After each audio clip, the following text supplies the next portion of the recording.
ओडिशा सांबादिक संघ तथा ओजेयू गजपति शाखा पक्षरु रेल समस्या को नहीं रायगड़ा डीआरएम को सह आलोचना।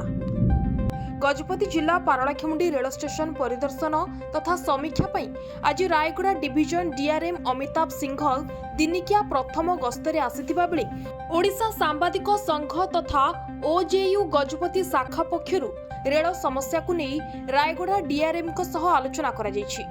ओडिशा सांबादिक संघ गजपति जिला शाखार सभापति अमित कुमार पट्टनायक, संपादक सुरेश कुमार नाग, उपसभापति आलिन पाणी, उप्रियम नायक, टिक्की लिमा प्रमुख उपस्थित रही डीआरएम श्री सिंघल को सह आलोचना करथिले।